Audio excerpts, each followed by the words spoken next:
pense que pour le moment, l'Afrique va être victime de cette guerre. On oublie ce que l'Iran, qui est vraiment très soutenu par le Hezbollah libanais.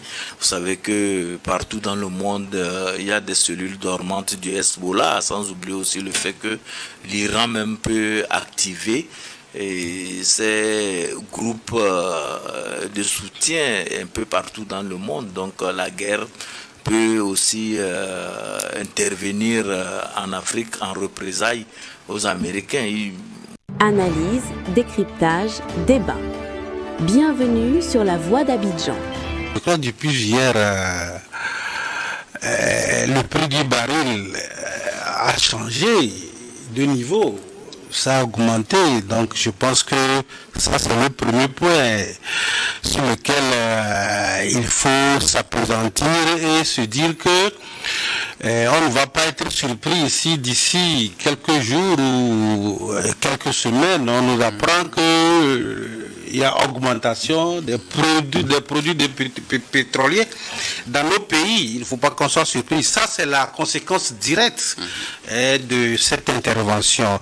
Je pense qu'il ne faut pas oublier aussi que l'Afrique entretient des liens commerciaux avec d'autres pays au niveau de la partie Asie là-bas, par exemple le Qatar, et les Émirats Arabes Unis, comment l'appelle-t-on, Dubaï et autres, beaucoup de villes. Et aujourd'hui, à travers ce qui se passe, vous savez, beaucoup d'Africains sont là-bas, même si j'ose le dire, parce que nous avons vu certains Africains qui se plaignaient parce qu'ils étaient là-bas et l'Iran, pour des représailles, pour répondre, s'attaque à ces parties, à ces zones où il y a des bases américaines. Donc vous voyez, si ces zones sont attaquées, et évidemment, les premiers responsables ou les autorités de ces pays vont prendre les dispositions pour pouvoir fermer un certain nombre de choses.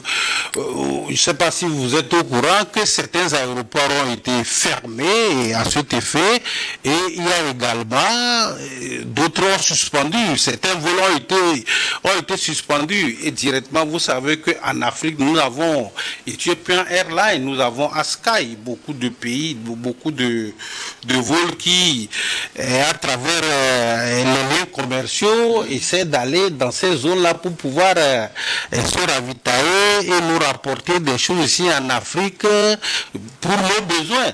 Donc ça veut dire qu'aujourd'hui, directement, ça a été frappé quand les vols ont été suspendus, quand certains aéroports ont été fermés, quand certains pays ont pris des dispositions de manière à ne plus permettre ces échanges. Vous savez que directement l'Afrique est touchée. L'Afrique est touchée, et comme je le disais, il y a beaucoup de nos compatriotes africains qui sont actuellement dans ces zones, qui sont à Dubaï, d'autres qui sont aux Émirats Arabes Unis, et qui étaient allés justement pour leurs buts commerciaux.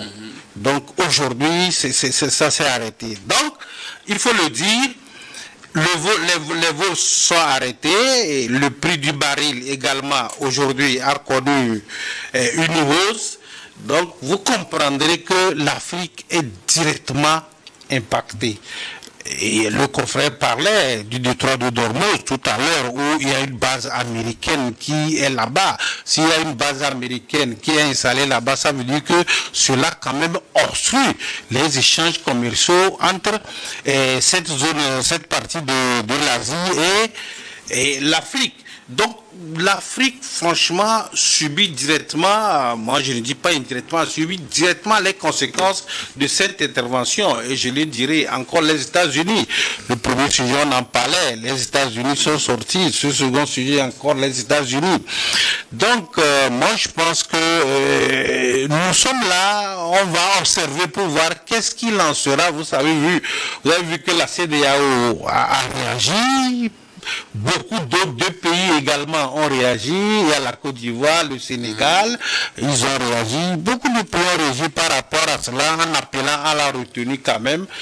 Mais lorsque vous faites un petit sondage, vous essayez de regarder de gauche à droite, beaucoup de pays africains ont un penchant malgré la situation, malgré tout ce qu'on peut reprocher quand même à l'Iran, ont un penchant quand même pour ce qui se passe et ne sont pas d'accord du fait qu'il y a eu cette intervention.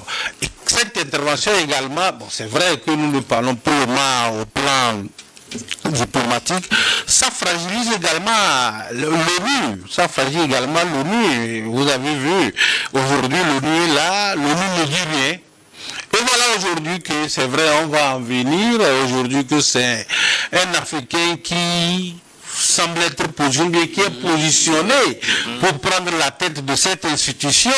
Vous avez vu, ça veut dire que ça va être une coquille vide si jamais, s'il arrivait que Macky Sall accédait à ce poste. En tout cas, on est là, on observe, mais tout compte fait, les conséquences sont dramatiques pour l'Afrique, il faut le dire.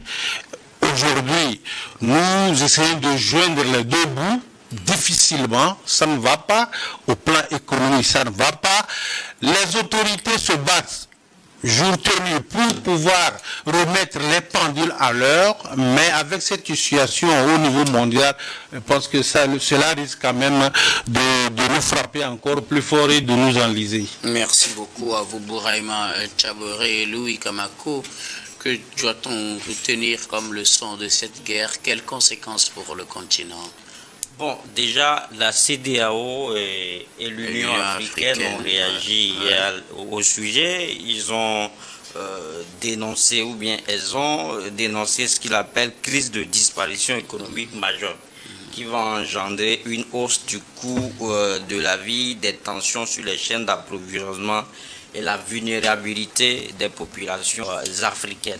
Et donc, quand vous voyez tout cela, ça rejoint à peu près ce que mes deux co-débatteurs viennent de dire. Le détroit d'Ormuz qui est menacé de blocage, déjà que là-bas, on parle du coût de baril qui doit osciller entre 80 $ et au dollar. Donc ça veut dire tout simplement que dans les jours à venir, nous allons nous attendre à l'augmentation du prix d'achat des produits pétroliers. Et ça, c'est déjà quelque chose de très néfaste pour les Africains qui ont du mal justement à tirer leurs épingles du jeu, pour les Africains justement qui croupissent sur le poids de la misère.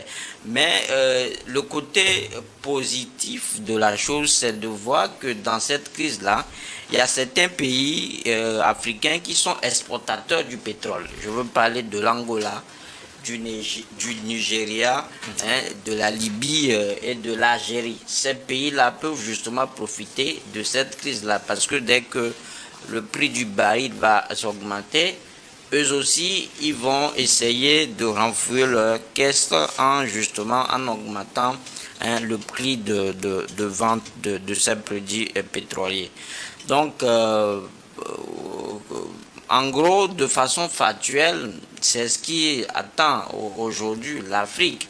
Mais ce qu'il faut également dire, c'est que la guerre, cette crise-là expose les pays africains à des influences étrangères. On l'a vu dans la guerre ou bien dans la crise du Golfe où des pays africains ont été servis de bases militaires. Et donc, on tend également vers là, avec, quand vous voyez aujourd'hui la ou bien la position de l'Afrique du Nord et de l'Afrique subsaharienne. Je pense que ce sont des zones aujourd'hui qui sont exposées à des influences étrangères.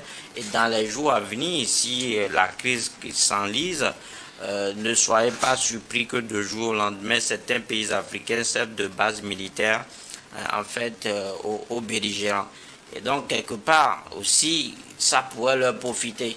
Parce que les bases militaires, quand sont implantées, c'est contre des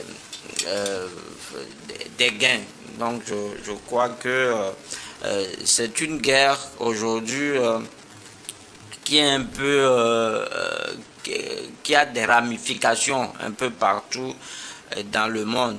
Et ce qu'on aurait pu souhaiter, c'est que un accord soit vite trouvé entre l'Iran et les États-Unis.